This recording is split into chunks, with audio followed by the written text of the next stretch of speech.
धाकड़ खबर, बेखौफसमा बेबाक अंदाज।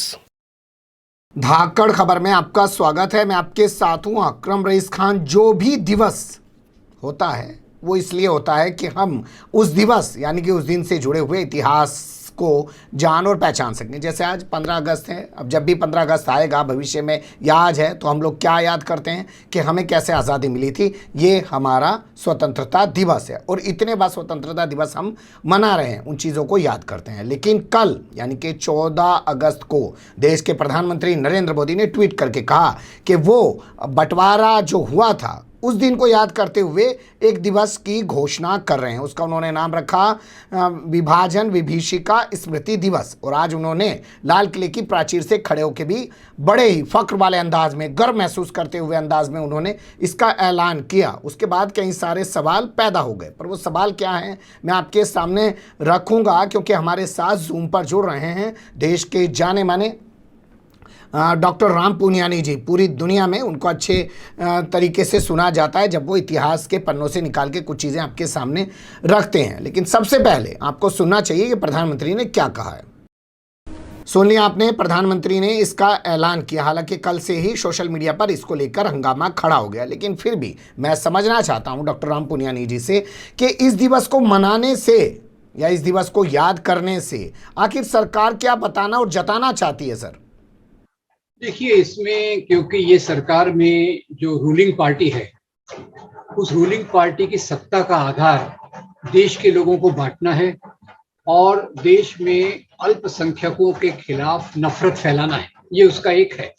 तो ऐसा कोई भी मौका नहीं छोड़ना चाहती जिससे कि वो अल्पसंख्यकों को निशाना बना के, टारगेट बना के बदनाम कर सके। और अभी जैसे हम जब पार्टीशन की बात करते हैं तो पार्टीशन में जो आम जनों में, आम लोगों में जो बात को प्रचलित किया गया है वो ये है कि भाई पार्टीशन मुसलमानों के कारण हुआ, कत्लेआम मुसलमानों के कारण हुआ, उनके कारण बहुत सारे हिंदुओं को पाकिस्तान से छोड़कर यहाँ आना पड़ा। तो ये उसके पीछे जो प्रक्रिया देश में अभी भी चल रही है नफरत फैलाने की, उस प्रक्रिया को तेज करना चाहते हैं और इसके पीछे लगातार वो नए नए तरीके ढूंढते रहते हैं। कि जैसे एक बहुत अभी का उदाहरण था, कोविड दुनिया भर की महामारी आई तो उसमें भी उसको भी उन्होंने चालाकी से जोड़ लिया मुसलमान विरोध के इसमें। तो ये कि उनके हाथ में एक तरीका निकला है कि विभाजन जो उसकी भीषणता थी, लाखों लोग उसमें मारे गए, लाखों लोग बेघर-बार हुए, उसमें कोई दो राय नहीं है। पर एक ही मैं आपको बताना चाहता हूँ कि ये बात केवल एक तरफ से नहीं हुई, एक तरफ से नहीं हुई। आप भीष्म सहानी का वो सीरियल देखिएगा तमस, तमस में आपको पता चलेगा कैसे एक तरफ से दूसरी तरफ जाने वाले लोग, दूसरी तरफ से इधर जाने वाले लोग, और ये जो उस प्रकार का उन्माद और पागलपन उस समय पैदा किया गया था।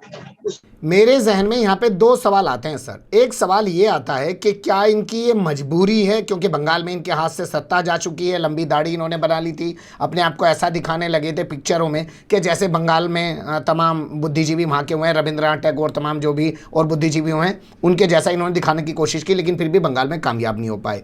ये इनकी मजबूरी है क्योंकि इनको लग रहा है कि अगर ये सब नहीं करेंगे तो उत्तर प्रदेश इनके हाथ से चला जाएगा, या ये इनका एक एजेंडा है जो 1925 से लगातार चल रहा है, उस एजेंडे को ये आगे बढ़ा रहे हैं। मेरे ख्याल से ये दोनों बातें हैं। एक तो उनका लगातार चलने वाला एजेंडा है और दूसरा लगातार चलने वाले एजेंडे में नफरत फैलाने का काम है। और दूसरा, जब भी कोई खास मौका आता है, कोई खास चीज की जाती है, जैसे आप पिछली बार जनरल इलेक्शंस के पहले देखिए बालाकोट, पुलवामा ये घटनाएं हुई और उससे कितना फर्क पड़ा चुनाव में, उसका तो कैलकुलेशन हम नहीं कर सकते, पर वो उसका टाइमिंग जरा देखिए, उसका टाइमिंग क्या था। और अभी यूपी का चुनाव आ रहा है। यूपी का चुनाव मेरे ख्याल से पूरे देश के लिए बहुत महत्वपूर्ण है। अगर यूपी में ये हार जाते हैं जो हारना चाहिए, तो मेरे ख्याल से देश के इतिहास को सकारात्मक दिशा में जाने में एक बहुत बड़ा कदम होगा। तो ये यूपी को फोकस करके इस प्रकार की चीजों को लाग रहे हैं।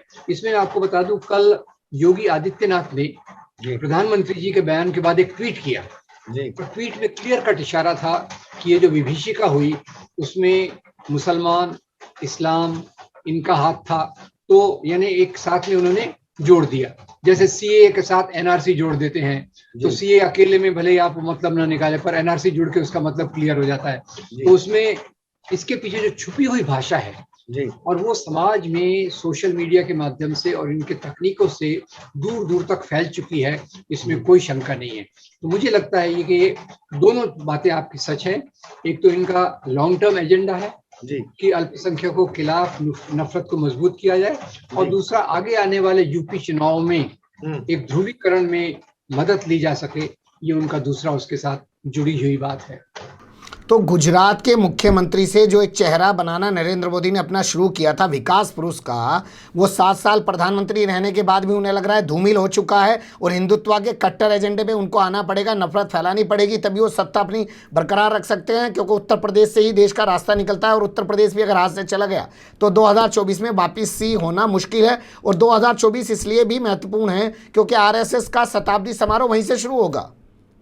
जी देखिए, ये जो गुजरात के मुख्यमंत्री के रूप में उन्होंने गुजरात मॉडल सामने रखा, विकास की बातें की, 15 लाख की बातें की, महंगाई की बातें की, वो तो सब पूरा एक्सपोज हो गया है। अब वो तो किसी को बताने की जरूरत नहीं है कि ये जो गुजरात मॉडल है उसमें कोई ये नहीं है, तथ्य नहीं है। और जो इनके दावे थे आर्थिक प्रगति के और दूसरे, उसमें भी दावे नहीं है। तो ये फिर से अपने कोर एजेंडा को हमेशा मजबूत रखना चाहते हैं। अब ये बात और है, कभी प्रधानमंत्री ये बात करेंगे, कभी उत्तर प्रदेश के मुख्यमंत्री ये बात करेंगे, कभी उनके बड़े सहायक की बात करेंगे। ये भी इनमें एक डिवीजन ऑफ लेबर है, कोई नम्र बातें करेगा, कोई उग्र बातें करेगा, और उसका निचोड़ यही रहेगा कि समाज के अंदर इस प्रकार के संदेश को गहराई तक ले जाना, ताकि ध्रुवीकरण हो और इनकी सत्ता मिलने की उम्मीद बढ़ जाए, सत्ता पहले से और ज्यादा मजबूत हो जाए। ये उनका उद्देश्य तो रहेगा ही। क्या 2 सवाल और भी मेरे जहन में खड़े हो रहे हैं, आप उन पे चाहें तो रोशनी डालें, और हमारे दर्शक भी उनको समझना चाहते हैं। एक तो होगा मुसलमानों के खिलाफ नफरत खड़ी करके हिंदुओं को एक साइड कर लेंगे। दूसरा, जब आज़ादी के बाद हुए इस बंटवारे की चर्चा करेंगे तो जिन्ना का नाम भी आएगा, नेहरू का नाम भी आएगा। अब नेहरू का नाम आएगा तो कांग्रेस जो उभरने की कोशिश कर रही है, या उसने इस संसद सत्र के दौरान जो मानसून सत्र चला था, कैसे नाक में पानी डाले रखा, पूरे संसद सत्र के दौरान हंगामा मचाए रखा, राहुल गांधी फ्रंट फुट पे खेलते हुए दिखाई दे रहे हैं, उनको भी डाउन किया जा सकेगा। देखिए, ये इसमें जहां तक पार्टीशन की बात आती है, तो पार्टीशन तो अपने आप में बड़ा टॉपिक है, और पार्टीशन में ये उंगली उठाते हैं खास तौर से गांधी पर और नेहरू पर, जबकि ये दोनों बातें पूरी तौर से गलत हैं। गांधी तो आखिर तक विभाजन के विरोध में रहे। और इसमें आपको एक मजेदार किस्सा बताना चाहता हूँ। इन्हीं की पार्टी के एक बड़े नेता थे जसवंत सिंह। जसवंत सिंह ने किताब लिखी थी जिन्ना और पार्टीशन पे। उसमें उन्होंने कहा था कि जिन्ना के साथ साथ विभाजन के लिए सरदार पटेल और नेहरू भी जिम्मेदार थे। अब उसका अलग विश्लेषण है, मेरा विश्लेषण अलग है। पर हुआ क्या कि सरदार पटेल का जब नाम आया तो उन्होंने, उस समय ये प्रधानमंत्री गुजरात में मुख्यमंत्री थे, तो उन्होंने यहाँ वहां ये किताब बैन कर दी जी। तो क्योंकि पार्टीशन के समय जो बातचीत चल रही थी, गांधी तो चित्र पे थे नहीं, गांधी तो नोआखली में थे, और जहां जहां दंगे चल रहे थे उसकी आग को बुझाने में थे, और निगोशिएशन के लेवल पर, बातचीत के लेवल पे नेहरू और पटेल दोनों थे। और यहाँ आपको एक बात और बता दूं कि जब लॉर्ड माउंटबेटन ने प्रस्ताव रखा कि हमको पार्टीशन कर देना चाहिए, उसके पहले सरदार पटेल गांधी को लगातार कह रहे थे कि बापू आप मान जाइए जी, क्योंकि अभी दंगे इतने हो रहे हैं कि इनको रोक पाना मुश्किल है। ये सरदार पटेल कहते हैं महात्मा गांधी को। और दूसरा, जब वो कमेटी के अंदर बात आती है, तो जब पार्टीशन की बात होती है तो नेहरू भौंचक्का रह जाते हैं, ये क्या बात आ रही है जी। सरदार पटेल इस बात को समझ लेते हैं। तो उस कमेटी के अंदर सरदार पटेल ने इस बात को पहले स्वीकार किया और नेहरू ने इस बात को बाद में जाके स्वीकार किया। पर इन लोगों ने भी जो स्वीकार किया उसके पीछे भी बहुत सारे कारण हैं, और ज्यादा कारण तो मजबूरी का था। क्योंकि आपको पता होगा इंटरिम गवर्नमेंट बनी थी। इंटरिम गवर्नमेंट में जवाहरलाल नेहरू प्रधानमंत्री थे, सरदार पटेल होम मिनिस्टर थे, और वो जो फिनेंस मिनिस्टर थे वो मुस्लिम लीग वाले थे। तो फिनेंस मिनिस्टर इन दोनों को कोई काम ही नहीं करने देते थे, जहां भी खर्चे का सवाल आया वो ब्लॉक कर देते थे। तो इनको रियलाइज हो गया कि भाई ये सरकार चलना मुश्किल है, इधर से हिंसा बढ़ रही है, तो अगर, और तीसरा जो प्रस्ताव आया था कैबिनेट मिशन का कि आप राज्यों को पूरी पूरी ऑटोनॉमी दीजिए, सेंटर के पास कोई पावर नहीं रहेगा, नेहरू और पटेल दोनों इस बात के खिलाफ थे। नेहरू इस बात के खिलाफ थे, क्यों? नेहरू जानते थे कि अगर हमको किसानों के बीच में जमींदारी को कमजोर करना है और राज्य का विकास करना है, उद्योग धंधों का विकास करना है, तो एक स्ट्रॉन्ग सेंटर की जरूरत है। और सरदार पटेल जानते थे कि अगर इस प्रकार से एक लूज फेडरेशन रहा तो कल चल के कितने पाकिस्तान बन जाएंगे, कौन जानता है। ये इसलिए मजबूरी में सरदार पटेल और नेहरू ने उस क्रम में इस बात को स्वीकार किया। पर आपकी बात सही है कि ये जिस प्रकार की चालाकी से एक एक चीज को पूरा सच्चाई तो बताते नहीं है। और ये मैं आपको बता दूं कि पार्टीशन की सच्चाई बहुत बड़ी है, उसके बहुत सारे पहलू हैं, आप एक एक पहलू पर लंबी चर्चा कर सकते हैं। पर मोटे तौर से पार्टीशन जो हुआ वो अंग्रेजों की फूट डालो और राज करो की नीति के कारण मुस्लिम सांप्रदायिकता और हिंदू सांप्रदायिकता के मेल से हुआ। हम कोशिश करेंगे आपके साथ बाकायदा एक सीरीज़ शुरू कर सकें, और जो बंटवारे वाली ये जो लोग लेके आए हैं पूरी अपनी एक दिवस मनाने की सीरीज़ शुरू करने जा रहे हैं, तो हम भी तमाम पहलुओं को आपसे बात करते हुए लोगों के सामने रख सकें। लेकिन मेरे जहन में यहाँ एक सवाल अब आ रहा है सर, क्या गोलवलकर की इमेज को या सावरकर की इमेज को बड़ा करने की भी कोशिश की जाएगी ये दिवस मनाते हुए? हो सकता है, क्योंकि देखिए कि एक तरफ से तो वो नफरत फैला रहे थे। सरदार पटेल ने अपने होम मिनिस्ट्री के एक लेटर में लिखा कि जो दंगे हुए वो नफरत भड़काई गई, नफरत बढ़ाई गई, आरएसएस ने नफरत जिस प्रकार से बढ़ाई उसके कारण दंगे हुए। ये सरदार पटेल का पत्र है, उसके कारण ये हुए और उसके कारण हमको अपना राष्ट्रपिता खोना पड़ा। अब ये जो सावरकर और गोलवलकर थे ये हमेशा अखंड भारत की बात करते थे, अखंड भारत की बात करते थे। वो कहते थे कि मुस्लिम राष्ट्र है, ठीक है, अलग राष्ट्र है, पर वो हिंदुओं के अधीन रहना चाहिए। तो इसलिए वो एक प्रकार से कह सकते हैं कि हमने तो कभी पार्टीशन का सपोर्ट नहीं किया, हमने उनका ये भी नहीं किया।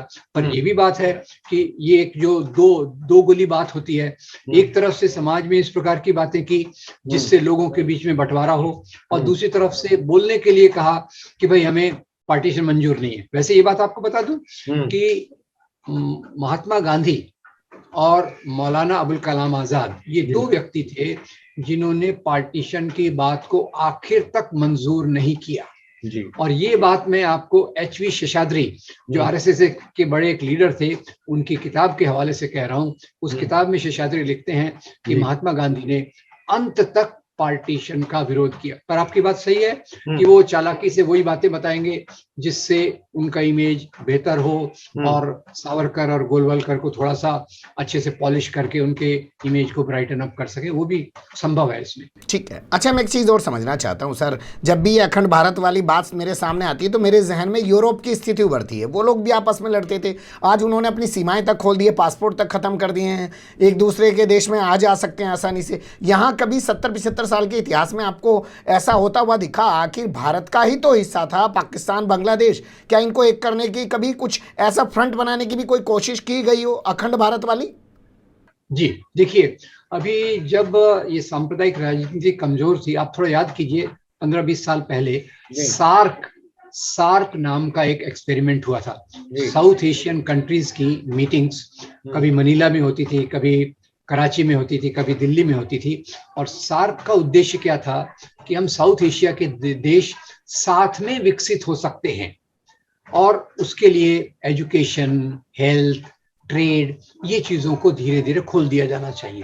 तो उसका, और अखंड भारत की इमेज क्या है कि भाई हम दिल्ली से शासन करेंगे। और सार्क का उद्देश्य क्या था कि हम सब मिलकर एक दूसरे का कोऑपरेट करेंगे। तो यूरोप की कल्पना आपने जो दी वो बहुत सुंदर कल्पना है, हमें उसी रास्ते पर जाना चाहिए।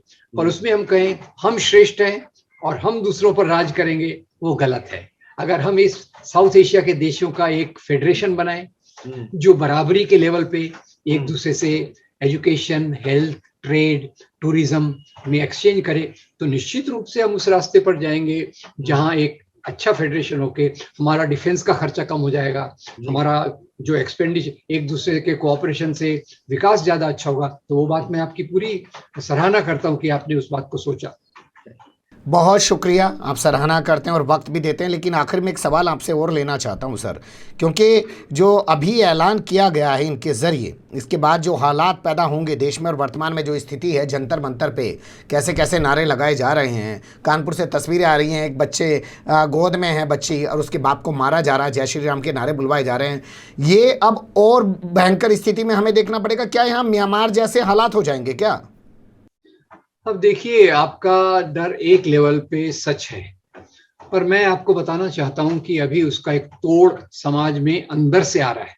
समाज के अंदर में जो हमारे वैसे मैं हमेशा इस बात को मानता रहा हूं कि भारत में धर्मनिरपेक्षता को मानने वाले ज्यादा संख्या में हैं और नफरत की बात करने वाले कम संख्या में हैं। तो अभी जो लोगों को ये रियलाइज हो रहा है, ये लोगों को ये बात समझ में आ रही है कि ये जिस रास्ते पर हम पिछले 7 सालों से आ रहे हैं, ये रास्ते से हम में से किसी का विकास नहीं होगा। और उसी के साथ साथ आर्थिक मजबूरी और तंगियों के कारण ये बात लोगों के जहन में आ रही है कि इन चीजों पर ध्यान लगाना ये हमारा एक भटकाव है। और इसके लिए अभी आपने देखा होगा कि सोशल मीडिया में भी एक बहुत सकारात्मक ट्रेंड है।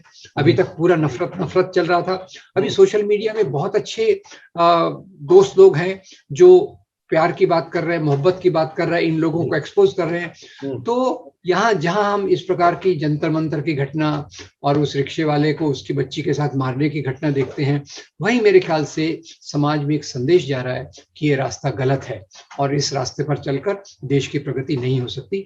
उस बात की भी एक बहुत मजबूत बात सामने आ रही है। बिल्कुल सही आपने कहा। और हमने देखा जब जर्मनी में हिटलर का दौर था तो उस वक्त भी हिटलर के खिलाफ कुछ आवाज़ें थीं जो खड़ी होती थी, जो कहती थी कि हिटलर गलत कर रहा है। वैसा ही आपने कहा कि भारत में इस वक्त ये खूब कोशिशें कर रहे हैं, लेकिन फिर भी बहुत सारी ऐसी आवाज़ें हैं जो अभी भी इनके खिलाफ खड़ी हैं। वो जानती हैं ये देश को किस ओर ले जाने की कोशिश कर रहे हैं और इन सबसे देश को मिलेगा क्या। आपने वक्त दिया, बहुत शुक्रिया। फिर आपसे जुड़ने की कोशिश करेंगे। धन्यवाद सर।